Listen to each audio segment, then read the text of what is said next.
پاک پڑھنے کے بے شمار فضائل و برکات ہیں۔ مصطفیٰ جان رحمت شمع بزم ہدایت صلی اللہ تعالی علیہ وسلم ایک بار اپنے گھر کے باہر تشریف لائے اور اکیلے ہی کہیں تشریف لے جانے لگے تو مسلمانوں کے دوسرے خلیفہ حضرت عمر فاروق اعظم رضی اللہ تعالیٰ عنہ جب دیکھا تو آپ گھبرائے کہ پیارے آقا اکیلے جا رہے ہیں، کوئی اور ساتھ بھی نہیں ہے، کہیں کوئی دشمن حملہ وغیرہ نہ کر دے، تو آپ بھی پیچھے پیچھے چل پڑے۔ تھوڑا آگے گئے تو دیکھا کہ نبی پاک علیہ الصلوۃ والسلام اللہ کی بارگاہ میں اکیلے تھے اور جا کے سجدہ ریز ہو گئے، سجدے میں چلے گئے۔ حضرت عمر فاروق ادب سے پیچھے ہٹ گئے۔ کچھ دیر کے بعد نبی پاک علیہ الصلوۃ والسلام نے جب سجدے سے سر اٹھایا تو فاروق اعظم کو دیکھ کر فرمایا کہ اے عمر، تم نے اچھا کیا کہ مجھے سجدے میں دیکھ کر تم ایک طرف کھڑے ہو گئے۔ اب نبی پاک علیہ الصلوۃ والسلام نے فرمایا ان جبریل اتانی فقال من صلی علیک من امتک واحدتا صلی اللہ علیہ عشرا ورفعہ بها 10 درجات۔ آقا فرماتے بے شک ابھی ابھی جبریل امین میرے پاس آئے تھے اور عرض کی یا رسول اللہ صلی اللہ تعالی علیہ وسلم، آپ کا جو بھی امتی آپ پر ایک بار درود پاک پڑھے گا اللہ کریم اس پر اپنی 10 رحمتیں نازل فرمائے گا اور اس کے 10 درجات بھی بلند فرمائے گا۔ ایک درود 10 رحمتیں اور 10 درجے بھی بلند ہو رہے ہیں۔ اللہ اکبر، یہ ہے درود پاک کی فضیلت۔ اور سبحان اللہ، میرے آقا علیہ الصلوۃ والسلام کو جب یہ بشارتیں دی جاتی نا کہ امت کو اتنی نیکیاں ملیں گی، اتنی برکتیں ملیں گی، مجھے ایک بات بتائیں، درود ہم پڑھیں گے، ثواب کس کو ملے گا؟ ہمیں ملے گا۔ درجے کس کے بلند ہوں گے؟ ہمارے ہوں گے۔ گناہ کس کے معاف ہوں گے؟ ہمارے ہوں گے۔ خوشی کس کو ہو رہی ہے؟ ہمارے آقا کو۔ امت سے پیار دیکھو، ہے میری خوش قسمتی میں تیرا امتی۔ یہ میرے آقا ہیں کہ ہم ان کی امتی ہیں، یہ ہماری خوش بختی ہے کہ ہمیں برکت ملے، ہمیں رحمت ملے، ہمارے آقا خوش ہو جاتے ہیں۔ لیکن اب امتی کو کیا چاہیے؟ اسے چاہیے کہ وہ کثرت سے درود پاک پڑھے۔ آج ہم غور کریں کہ ہم پورے دن میں کتنی بار درود پاک پڑھتے ہیں۔ موبائل فون پر گھنٹوں گزرتے لوگوں کے، بیٹری ختم ہو جاتی ہے پھر چارج پہ لگاتے ہیں، پاور بینک لے کے گھوم رہے ہوتے ہیں، بھائی موبائل بند، ایسا لگتا ہے بندے کا آکسیجن بند ہو گیا ہے۔ اللہ کے بندو، یہ موبائل تمہارے گھنٹوں لے کے جا رہا ہے، اب ان گھنٹوں میں تم موبائل سے گناہ کما رہے ہو یا نیکی کما رہے ہو؟ کتنے لوگ ہیں جو موبائل سے نیکی کماتے ہیں؟ نہ ہونے کے برابر۔ اکثر اللہ نہ کرے موبائل سے حرام دیکھ رہے ہوتے ہیں، حرام سن رہے ہوتے ہیں، فضول ٹائم ضائع ہو رہا ہوتا ہے۔ خدا را اپنے وقت کو قیمتی بنائیے اور درود پاک کی کثرت کیجیے۔ روایتوں میں یہ مضمون ملتا ہے کہ قیامت کے دن نیک بھی پچھتائے گا، گناہگار بھی پچھتائے گا۔ عرض کی گئی حضور گناہگار پچھتائے گا یہ تو سمجھ آتا ہے، نیک کیوں پچھتائے گا؟ اللہ اکبر، کونین کے والی صلی اللہ تعالی علیہ وسلم نے فرمایا نیک اس لیے پچھتائے گا کہ اس کو یاد آئے گا کہ میں نے جو گھنٹے جو منٹ ضائع کر دیے، فضول کاموں میں خرچ کر دیے، جب وہ ثواب دیکھے گا قیامت کے دن کہ ایک بار سبحان اللہ کا اتنا ثواب، ایک درود کا اتنا ثواب، 2 رکعت نفل کا اتنا ثواب، تلاوت قرآن کا اتنا اجر، تو میں نے فضول ٹائم کیوں ضائع کیا؟ فرمایا نیک بھی اس وقت پچھتائے گا جب نیکیاں دیکھے گا، اجر دیکھے گا۔ تو اے میرے پیارے اسلامی بھائیوں، اس وقت پچھتانے سے بہتر ہے ابھی وقت کا صحیح استعمال کر لیں۔ اپنے ساتھ تسبیح رکھا کرو، چلتے پھرتے اٹھتے بیٹھتے درود پاک پڑھتے رہا کرو۔ ہر درود تمہارے نامہ اعمال میں 10 نیکیاں بڑھا رہا ہے، 10 گناہ کم کر رہا ہے، 10 رحمتیں برسا رہا ہے۔ اور سنو صرف یہ اجر نہیں بلکہ یہاں تک کتابوں میں لکھا ہے، احادیث میں مضمون ہے کہ مشکل ہے، پریشانی ہے، تکلیف ہے، درود کی کثرت کرو، درود تمہاری پریشانیاں دور کر دے گا۔ کون ہے جو ٹینشن میں نہیں ہے؟ سب کے ساتھ کوئی نہ کوئی ٹینشن لگی ہوئی ہے، ٹینشن بھی ہے پھر بھی درود نہیں پڑھ رہا ہے۔ کمال ہے دکھوں نے تم کو جو گھیرا ہو تو درود پڑھو، دکھوں نے تم کو جو گھیرا ہو تو درود پڑھو، جو حاضری کی تمنا ہو تو درود پڑھو۔ آئیے مل کر محبت کے ساتھ بآواز بلند درود پاک پڑھ لیں۔ صلو علی الحبیب صلی اللہ تعالی علی محمد صلی اللہ علیہ وسلم۔ ایک عظیم ہستی، کمال کی پرسنالٹی ہیں کہ جب بھی ان کا نام لیتے ہیں دل میں ایک تسکین سی، جس کو کہتے ہیں نا بندہ فخر سا محسوس کرنے لگتا ہے، اپنے حوصلے بلند ہوتے نظر آ جاتے ہیں۔ اللہ اکبر، یہ کون ہستی ہے بتاتا ہوں میں ان کے بارے میں، مگر آؤ میں آپ کو پہلے مدینہ منورہ کی سردیوں کی رات کی ایک داستان سناتا ہوں، کچھ عرصہ پرانی، کچھ صدیوں پہلے چلتے ہیں۔ مدینے میں سرد رات ہے، اللہ مجھے اور آپ کو بار بار مکے مدینے کی حاضری عطا فرمائے۔ جنہوں نے مکے مدینے کی گرمیاں دیکھی ہیں نا، ان کو پتہ ہے وہاں گرمی بھی بڑی شوق سے حاضری دیتی ہے، مگر جب سردی آتی ہے نا تو سردی بھی جھوم جھوم کر خوب حاضری دیتی ہے۔ جو ریگستانی علاقے ہوتے ہیں، پہاڑی علاقے ہوتے ہیں، یہاں سردی بھی کمال کی ہوتی ہے اور گرمی بھی کمال کی۔ اب وہ سردیوں کی راتیں تھیں تو مدینے کی گلیوں میں ایک آقا اور ایک غلام، غلام کا نام ہے اسلم، اور یہ غلام اور آقا جو ہے سخت سردی کی رات میں کہیں چلتے ہوئے جا رہے ہیں۔ پورے مدینے میں خاموشی ہے، لوگ گھروں میں سوئے ہوئے ہیں، اندھیری رات ہے۔ چلتے چلتے دیکھا کہ ایک خیمہ ہے، اس میں آگ جل رہی ہے۔ دونوں چلتے ہوئے خیمے کے جب قریب پہنچے تو پتہ چلا کہ خیمہ نہیں تھا، بلکہ ٹوٹا پھوٹا کچا سا ایک گھر تھا۔ کوئی قافلہ نہیں بلکہ خاتون تھی، اپنے ننھے منھے بچوں کے ساتھ مقیم تھی، چولہے پر ہنڈیاں چلائے ہوئی تھی جیسے کھانا پکا رہی ہو، اور بچے مسلسل رو رہے تھے، بھوک کی وجہ سے بچے مسلسل رو رہے تھے۔ آقا نے سلام کیا، خاتون نے بغیر توجہ کے ساتھ جب سلام کا جواب بھی دے دیا۔ آقا نے کہا میں گھر میں آ سکتا ہوں؟ خاتون نے کہا کسی خیر کا ارادہ ہے تو آ جاؤ، ورنہ تو کوئی ضرورت نہیں ہے۔ بڑی دکھی تھی خاتون، سیدھے منہ جواب بھی نہیں دے رہی تھی۔ تو اس نے کہا کہ بی بی تم کون ہو اور بچے کیوں رو رہے ہیں؟ خاتون نے کہا کہ میں مدینہ منورہ کی رہائشی ہوں، ان بچوں کو شدید بھوک لگی ہے اور اسی وجہ سے یہ رو رہے ہیں۔ آقا نے کہا تم نے ہنڈیا میں کیا پکانے کے لیے رکھا ہے؟ خاتون نے کہا اس میں صرف پانی ہے، میں نے بچوں کو بہلانے کے لیے پانی ہنڈیا میں رکھ دیا ہے کہ یہ تھک کر روتے روتے سو جائیں، مجھے کھلانے کو کچھ نہیں ہے، میں غریب عورت ہوں، امیر المومنین کو کیا خبر کہ ہمارا کیا حال ہے؟ وہ خاتون کہتی ہے کہ ہمارے اس حال کی امیر المومنین کو کیا خبر، حالانکہ ان کا حق ہے کہ وہ ہماری خبر رکھے۔ یقیناً قیامت کے دن اللہ کریم امیر المومنین اور ہمارے درمیان فیصلہ فرمائے گا، اور یقیناً آخرت کی پکڑ بہت سخت ہے۔ آقا نے اس دکھیاری عورت کی بات سنی تو آپ دیدہ ہو گیا اور نرم لہجے میں کہا کہ اے بی بی، اللہ تمہاری مصیبتیں اور پریشانیاں دور کرے، مگر امیر المومنین کو کیا معلوم کہ تم اس حال میں ہو؟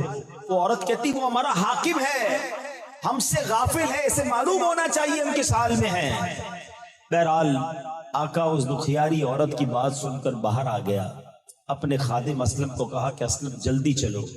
دونوں مدینہ منورہ کی آبادی سے ہوتے ہوتے ایک گوڈاؤن میں پہنچے، وہاں پر انہوں نے غلے کے گودام سے آٹا بھی لیا، غلہ بھی لیا، گندم لیا، اس میں کچھ پیسے بھی ڈالے، اور اس آقا نے وہ آٹے کی بوری اپنے کاندھے پہ اٹھا لی۔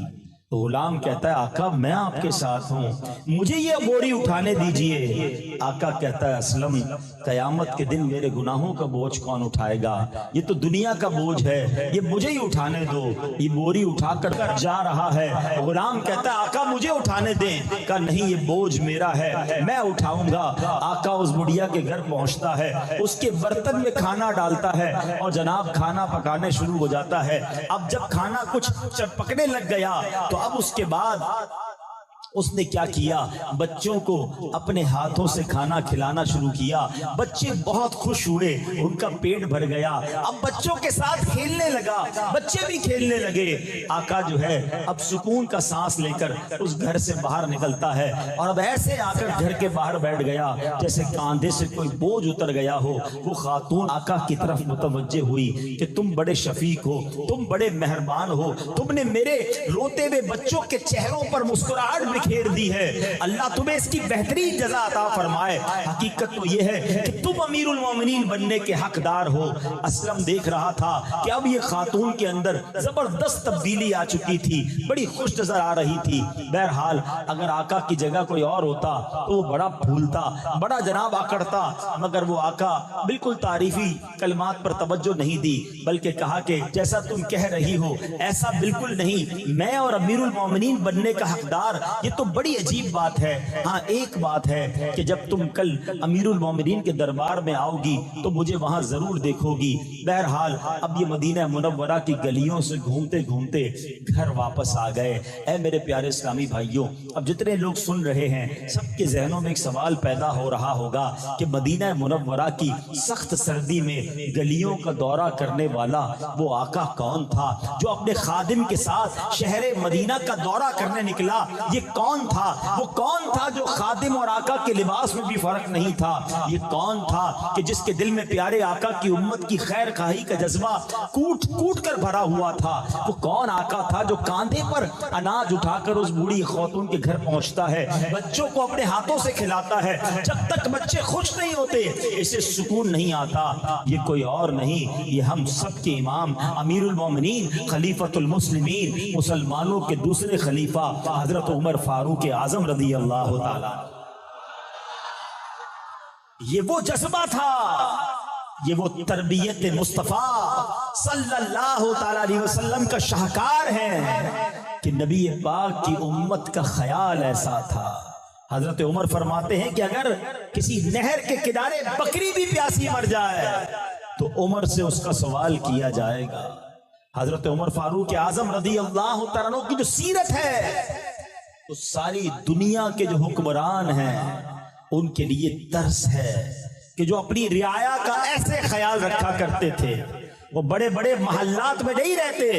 اللہ اکبر، ذرا سوچئے، یہ وہ لوگ تھے جو نبی پاک کے تربیت یافتہ تھے، لگژری لائف نہیں بلکہ وہ سادہ زندگی گزار کر امت کی خیر خواہی کیا کرتے تھے۔ آپ کو فاروق اعظم کہا جاتا ہے۔ فاروق پتہ ہے کس کو کہتے ہیں؟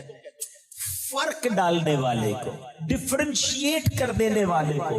جب سے آپ ایمان لائے حق اور باطل کے درمیان ایسا فرق ڈال دیا اور مسلمانوں کو ایسا غلبہ نصیب ہوا کہ آپ کا نام جو ہے وہ فاروق اعظم پڑ گیا۔ یاد رہے، امیر المومنین سب سے پہلے دنیا میں اگر کسی کو کہا گیا نا تو وہ حضرت عمر فاروق کو کہا گیا، کیونکہ حضرت ابوبکر صدیق رضی اللہ تعالیٰ کو خلیفۃ الرسول اللہ کہا جاتا تھا۔ ٹھیک ہے، تو آپ سے لوگوں نے کہا کہ حضور اب آپ ہمارے امیر بن گئے ہیں تو آپ کو ہم کیا کہیں؟ آپ نے کہا اگر مجھے خلیفۃ الرسول اللہ تو مجھے نہیں کہہ سکتے کیونکہ میں تو حضرت ابوبکر کا خلیفہ ہوں، تو پھر خلیفۃ الرسول اللہ کہنا پڑے گا تو بہت بڑا ہو جائے گا۔ تو لوگوں نے کہا حضور ہم مومن ہیں، آپ ہمارے امیر ہیں، تو پھر آپ امیر المومنین ہوئے۔ آقا یہ ٹھیک ہے۔ تو سب سے پہلے امیر المومنین جن کو کہا گیا وہ فاروق اعظم رضی اللہ تعالیٰ عنہ ہیں۔ آپ کو پتہ ہے جمعے کے خطبے میں ہم یہ جو بڑے بڑے 4 صحابہ کرام ہیں نا، ان کا ذکر بڑے پیارے انداز میں سنتے ہیں۔ اب پرابلم یہ ہے کہ ہم آتے تو ہیں ہر جمعے کو، امام صاحب کہتے کیا ہیں سمجھ کسی کو نہیں آتی، نہ کسی کو سمجھنے کی ضرورت ہے، نہ کسی کے پاس ٹائم ہے۔ بندہ کہے یار پورا خطبہ یاد ہو گیا بچپن سے سنتے سنتے، کبھی مانا تو سمجھوں۔ اب سنو، حضرت عمر فاروق کے نام سے پہلے کیا خوبصورت القاب ہم سنتے ہیں، ذرا سنیے گا۔ عادل الاصحاب